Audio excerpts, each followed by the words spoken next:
Good morning, everyone. Today we are going to start with the next unit, that is microbial ecology, which is MIC 204. In that unit 2, that is culture dependent and culture independent analysis of microbial communities. So we are going to see how we are going to analyze the number of microorganisms or the microbial communities by using the culture dependent methods and the culture independent methods of analysis of microbial communities. So whenever we are conducting research uh, in microbiology, we have to we can work nowadays in two ways. That is, culture dependent means isolating the culture from the sample, and then conducting the biochemical as well as phylogenetic analysis of the DNA of the bacterium. And second method is that we have to take the sample and directly sequence the sample. Okay, sequence the DNA of the sample. Automatically the DNA also from which is present in the soil as well as the bacteria which are present, they get lysed, and we can analyze the number of microorganisms which are present in the sample. It may be soil sample, it may be water sample, it may be a sediment sample.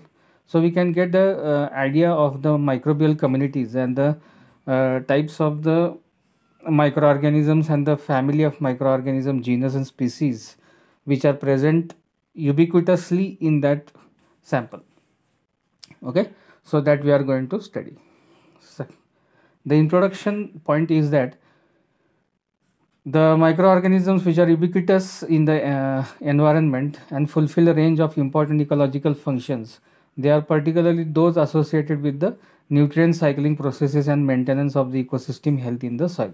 So microorganisms play a very important role in the environment, in the society, in the environment as well as on the earth, in the soil as well as in the water, and they are responsible for cycling of the nutrients which are present in the environment and maintaining the ecosystem and the health of the soil. So this soil contains an estimated 109 approximately prokaryotes and more than 2000 genome types per gram of soil. If you take 1 gram of soil, in that soil you will find approximately 109 types of prokaryotes, different genuses of bacteria, as well as 2000 genome types we will find in per gram of soil, an average genome type representing less than 0.05% of the soil community. Genome types is about 0.05% of the soil community. So microorganisms, they are the key players in important ecological processes such as soil structure formation, then decomposition of organic matter, and decomposition of the or degradation of xenobiotic compounds such as pesticides, then plastics, and many other undegradable material. And they are responsible for recycling of the essential elements which are present in the environment, that is carbon, nitrogen, phosphorus, and sulfur, and other nutrients. So these microbes, they also play a very important critical role in modulating the global biogeochemical cycles and they influence all lives on the earth. Okay, so this all are the facts regarding the microbial communities which are present in the nature. So we as a microbiologist, what we do, we try to research the microorganisms. They are present in the environment, but they are not known to the scientific community. So researchers such as microbiologists, they what they do, they isolate the microorganisms from or isolate the DNA from the unknown sources or new sources, and they try to uh, make aware about their genus presence from on this earth, and their different types of activities such as novel enzymes production activity, and now these microorganisms may produce novel antibiotics to which may be useful for the society as well as the in the medical field. So these microscopic observations are culture dependent. They are isolated by culture dependent methods. So in less than decade using they are nowadays they are used by nucleic acid probing technique for the detection of microorganisms. They have been exploited by the scientists. Nowadays molecular ecology techniques based on sequence comparisons of nucleic acids, they can be used to provide molecular characterization while providing a classification scheme that predicts natural evolutionary relationships. Means what? Nowadays, evolutionary relationships of the microorganism present from one source is compared with the microorganism from another source or from another country or from unknown sources such as novel sources such as Antarctic and Arctic regions, and they are compared with each other because nowadays their DNA, which is isolated from the bacteria, it is being sequenced, and the sequence can be stored in the library, in the repository. So this can be done nowadays. So next is the culture dependent method, microbial community analysis. In that, first technique is isolation of microorganisms. We have to separate the individual organism from the mixed community. Second is the enrichment cultures. Now we have to select in this enrichment cultures, we have to enrich the microorganism. We have to increase the number of microorganisms which we desire. Okay, through manipulation of the medium and incubation conditions. Every organism has a particular requirement of nutrient. In that case, we try to manipulate the medium and the composition of the medium so that only our organism of interest can grow and other organism may get inhibited. And some of the conditions such as incubation conditions, such as temperature, then pH. These are the pH is regarding to the medium, but incubation conditions is first factor is temperature, where it is manipulated. Then inocula, the sample for which organism will be isolated. The sample which is used, that is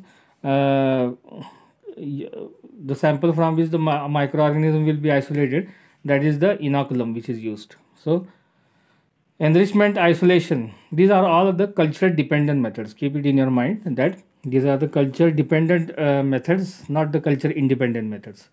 Culture dependent methods is a traditional method. So microorganisms which are cultured in the lab, they are frequently only minor components of the microbial ecosystem. Now, because the nutrients which are available in the lab culture, they are typically much higher than in nature. Okay, the dilution of the inoculum is performed to eliminate rapidly growing but quantitatively insignificant types of microorganisms. So we have to dilute the inoculum or the sample before you try to isolate it, because it will eliminate the rapidly growing microorganisms, and but quantitatively insignificant microorganisms may also come over there. Now, isolation of pure culture methods. Pure culture, it contains a single kind of microorganism. They can be obtained by stick plate technique, agar shake method, or liquid dilution methods. Then agar dilution tubes, they are mixed cultures which are diluted in molten agar. Then they are useful for purifying the anaerobic microorganisms. Then the most probable number technique is also used nowadays, or it is from the used since many years, such as we have to serially dilute the inocula in liquid medium. Then we have to use the number, estimate the number of microorganisms in the food and the wastewater and other samples they are used. Now the culture independent microbial community analysis. The vast majority of microbial communities in nature, they have not been cultured in the laboratory. Nowadays, what scientists do, they don't follow the classical microbiological techniques. They directly sequence the DNA from the sample only directly. Now, therefore, the primary source of information for these uncultured but viable organisms is their biomolecules, which are such as nucleic acids, then lipids and proteins. Then culture independent approaches, they include micro autoradiography, then fish analysis, then isotopic analysis, and the DNA microarrays. So this is the outline class of the culture independent molecular toolbox to characterize the structural and functional diversity of microorganisms which are present in the environment, where we take first the environmental samples, then examples the soil, then water and sediments, then extraction of DNA and RNA from the protein or the lipids is carried out, then molecular based methods, whole community analysis methods. In the whole community analysis methods, DNA reassociation is done, G plus C fractionation is done, Then whole genome sequencing method is there. Then metagenomics, then metaproteomics, then proteogenomics, and metatranscriptomics. These are the techniques which are used nowadays. The whole community analysis method means the whole community of microorganisms which are present in the environment is done by DNA reassociation. Means DNA is compared with the DNA which is present in the sample and the DNA which is present in the library. So DNA it is also called as DNA hybridization. Then G plus C fractionation is done. Then next is the partial community analysis method. Means not all the community of microorganism is analyzed over here. Here the genetic fingerprinting techniques such as ARDRA, then SSCP, then TRFI, then PDGGE, then RIS RISA method, then LHPCR, RAPD analysis is done.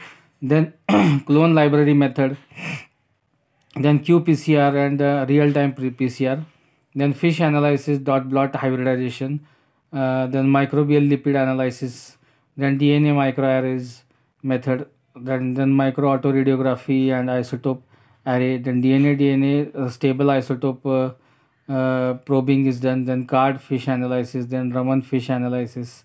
All these are the sophisticated techniques nowadays which are used by the researchers for isolating the DNA and comparing the DNA with the known libraries, and then we can draw the phylogenetic trees of the microorganism, and we can carry out the comparative analysis of the microbial communities which are present in the environment. Okay, then the functional, here in both the methods we can find out the functional diversity which is present in the sample, then structural diversity, then the protein diversity, and the metabolic diversity of the microorganisms which are present in the environment. So this sounds quite tedious techniques, but they are present nowadays. This has to be done nowadays for the rapid analysis of the samples which are present in the environment. Now in micro autoradiography, this is also called as MAR technique. Here the radioisotopes are used as measures of microbial activity in microscopic techniques called micro autoradiography technique. Now in this method what happens, the cells from a microbial community, they are exposed to substrate containing a radioisotope. Okay, a radioisotope is used and it is exposed to the substrate, and such as the organic compounds are used or CO2. Okay, now this is labeled, a radioisotope is labeled, and then heterotrophs which are present, they take up the radioactive organic compounds, and the autotrophs take up the radioactive CO2. Now after incubation in the substrate, cells are affixed to a slide. They are fixed in a slide, and then the slide is dipped in photographic emulsion. Now this slide is left in darkness for a period, a particular period, and the radioactive decay is carried out from the incorporated substrate, which induces the formation of silver grains in the emulsion. Okay, it induces the formation of silver grains in the emulsion, and this appears as black dots above and around the cells. Now the commonly used radio labeled substrates include the substrate which is used in the medium for the radio labeling is glucose, then acetate and amino acids. They also provide a general view of the overall metabolic diversity. So more specific substrate are also there along with the selective growth conditions that have been used to identify the important physiological processes in situ. Now, for example, radio-labeled iron or sulfate can be provided under controlled anaerobic conditions to identify the iron and sulfate reducing anaerobic microbial communities. Now, when this micro autoradiography is used in combination with fish, it is called as MAR fish. Okay, so it is also allows simultaneous phylogenetic identification of the active cells that consume the radioactive substrate. Now, this is the method. Environmental sample is taken which contains the microorganisms, and it is fed with the substrate. These cells do not metabolize the radio labeled C13 substrate. Now this cell, some of the microorganisms which are present, this cell metabolizes the radio labeled substrate, and it is taken inside the cell.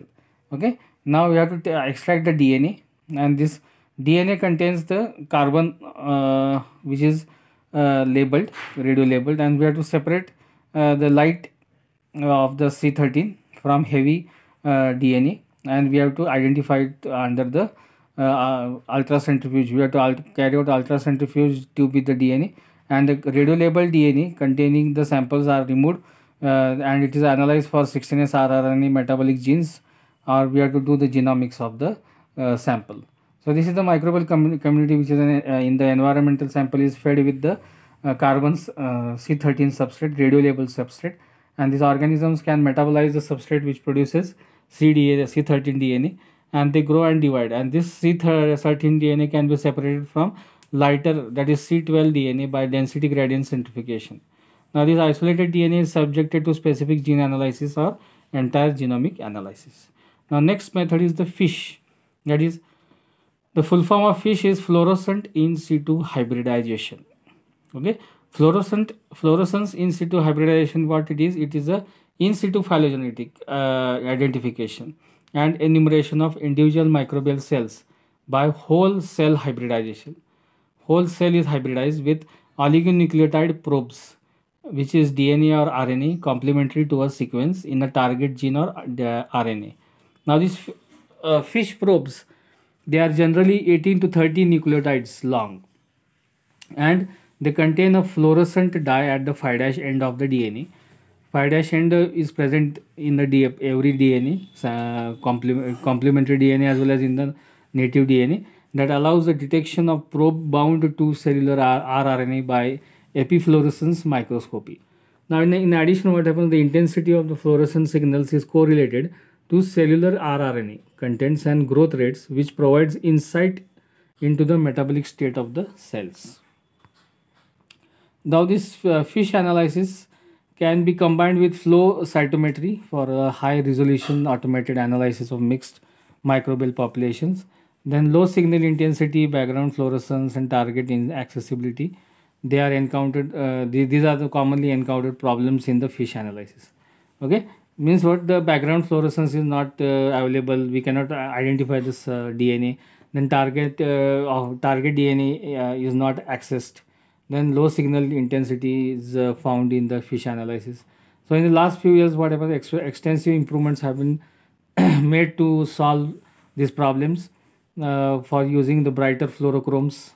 Okay, then chloramphenicol treatment is added in the process to increase the rRNA content of the active bacterial cells. Then hybridization with the probes is carried out with multiple fluorochromes which are colors, fluorescent colors are used, and the signal amplification with the reporter enzymes is being carried out.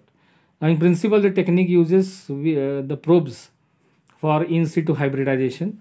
These probes are labeled with the stable isotope or the element, and once the probe is hybridized, the microbial identities of stable isotope labeled cells, they are simultaneously determined in situ by imaging methods.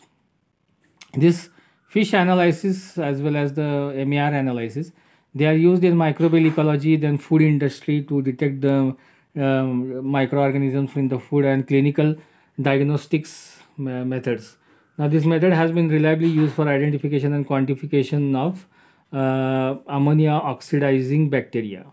It is also the next method is the modification of fish, which is being manipulated after the fish, that is ISRT fish, in situ reverse transcription fish, okay, which uses the cDNAs as probes. Now this card fish second method is used, that is catalyzed reported deposition fish, that is the peroxidase is attached to the probe.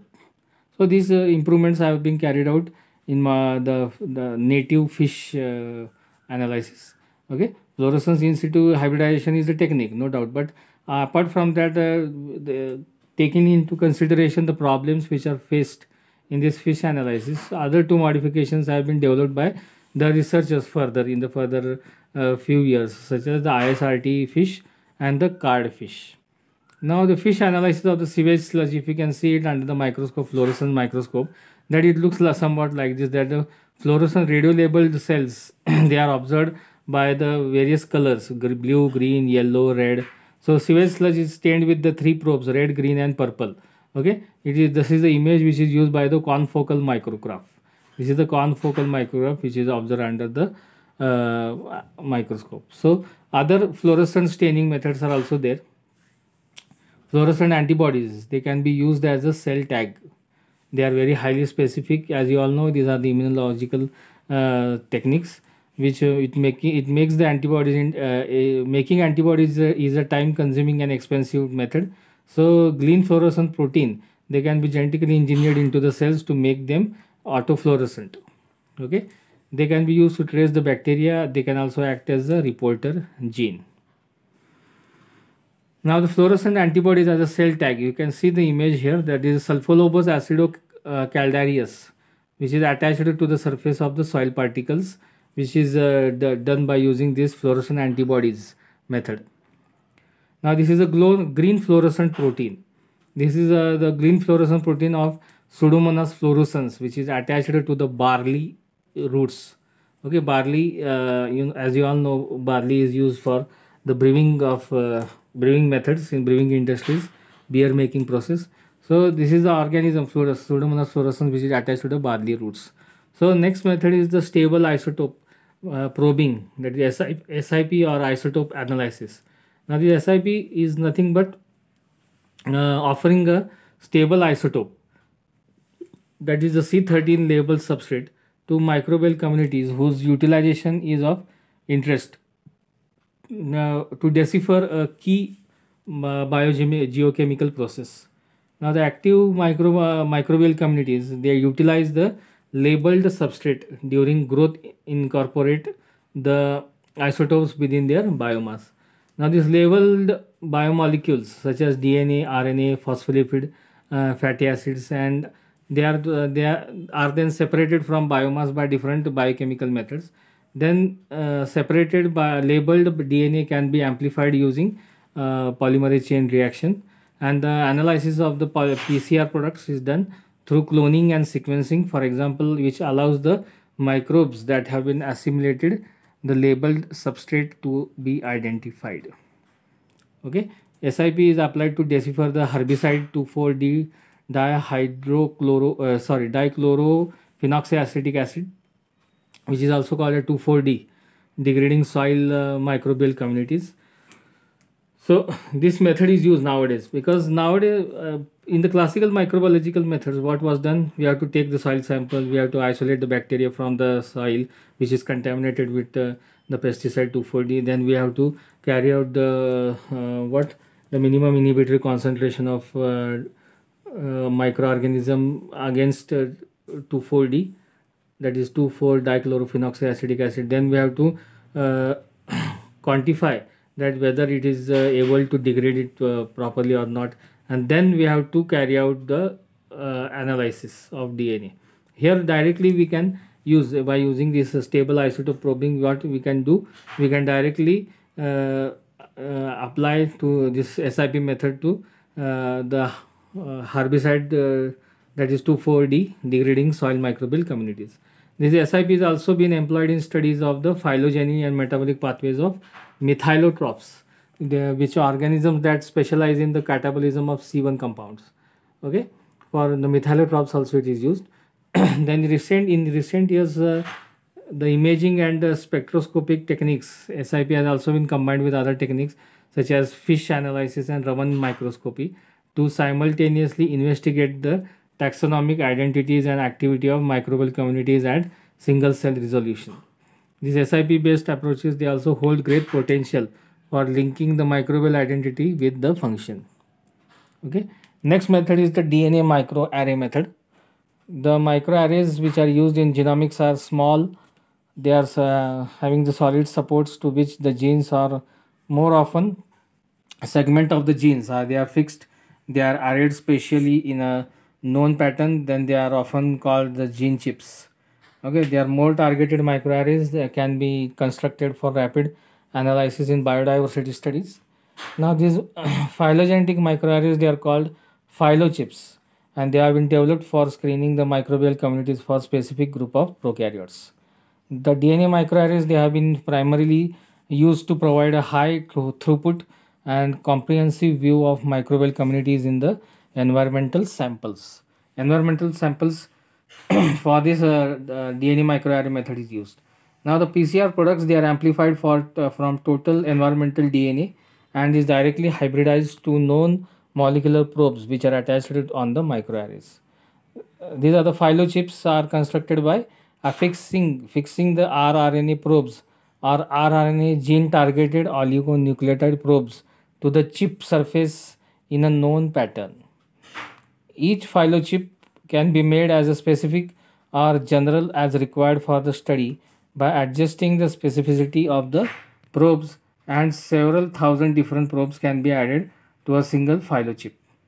Also, instead of using 16S rRNA as a target chip, chips can be made to carry probes targeting the genes that encode proteins necessary for a key metabolic functions such as nitrogen fixation or ammonia oxidation. Then this is a image which shows the phylochip analysis of sulfate reducing bacterial diversity. Each spot on this microarray is shown as an oligonucleotide complementary to a sequence in the 16S rRNA gene of a different species of sulfate reducing bacteria.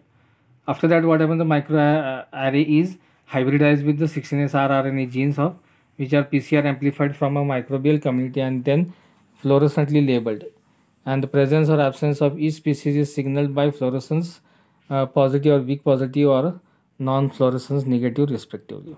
So this is the phylochip analysis of the sulfate reducing bacteria, which shows the red spots where the 16S rRNA gene of the sulfate reducing bacteria is labeled and it is being visible in the samples.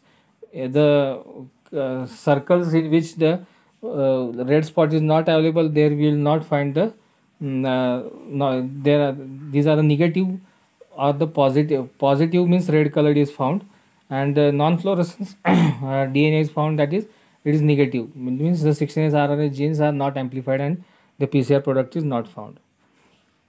Now the DNA microarrays, they are used in microbial ecology. They could be classified into two major categories which are depending on the probes, that is 16S rRNA gene microarrays and functional gene arrays. Okay, that is FGA. Now 16S rRNA gene microarrays, that is called as phylochips. This is a universal high density 16S microarray which contains about 30,000 probes of 16S rRNA gene targeted to several cultured microbial species. Now these probes, they target all 121 prokaryotic orders and they allow simultaneous detection of 8,741 bacterial and archaeal taxa.